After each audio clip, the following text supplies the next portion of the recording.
ចាជំរាបសួរសួស្តីអ្នកទាំងអស់គ្នាវីដេអូចេញមក voice over លើកទី1ក្នុងឆាកជីវិតមករៀបចំកម្មវិធីនៅកែបកិច្ចប្រជុំបុកសរុបការងារហ្នឹងហើយឥឡូវមកដល់ចនឌៀតកៅជួបពូក្តាប់គាត់ក្រុមការងារអូពូអរគុណច្រើនពូទទួលរាក់ទាក់បានល្អណាស់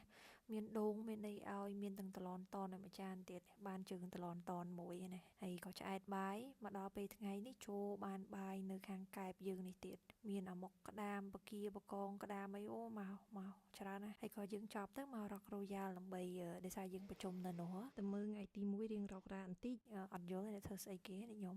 នឹងឲ្យតទៀតយើងមកតេស្តសលេងមើល projector តែបញ្ហា projector ប្រចាំង slide មើលអត់ឃើញទេហើយក៏ចប់មកក៏យើងមកជួលម៉ូតូតែមុនយើងទៅទីតាំងបន្ទាប់យើងមកដាក់ទឹកអំពៅម្នាក់មកកៅសិនយើងទៅឈានជាតិកែបដោយសារតែយើងរៀបចំ team building នៅហ្នឹងហើយយើងក៏ត្រូវមកមើលវាស់ផ្លូវថាឲ្យក្រុមការងារគាត់លេង team building ដើរហ្នឹងប្រហែលគីឡូហើយក៏មកមើលខាង exit point គេតែជាក់ស្ដែងអីយើងមកយឺតគេបិទទៅអញ្ចឹង mission យើងសម្រាប់មកមើលទីតាំងថ្ងៃនេះគឺ fail ហើយក៏ត្រឡប់ទៅអូតែលយើងវិញវ៉ាក្រានៅចិត្តហ្នឹងទេប្រហែល1គីឡូដីអីហ្នឹងហើយទីតាំងនៅវ៉ាក្រានេះគឺល្អមែនតែនបើសិនជាយើងមក team អីច្រើនគ្នាអីស្នាក់នៅនេះគឺល្អវាស្អាតណាហើយមាន facility យើងប្រើច្រើនឲ្យខ្ញុំក៏មក steam sauna free នៅនឹងដែរហើយក៏យើងបាយយប់ទៅ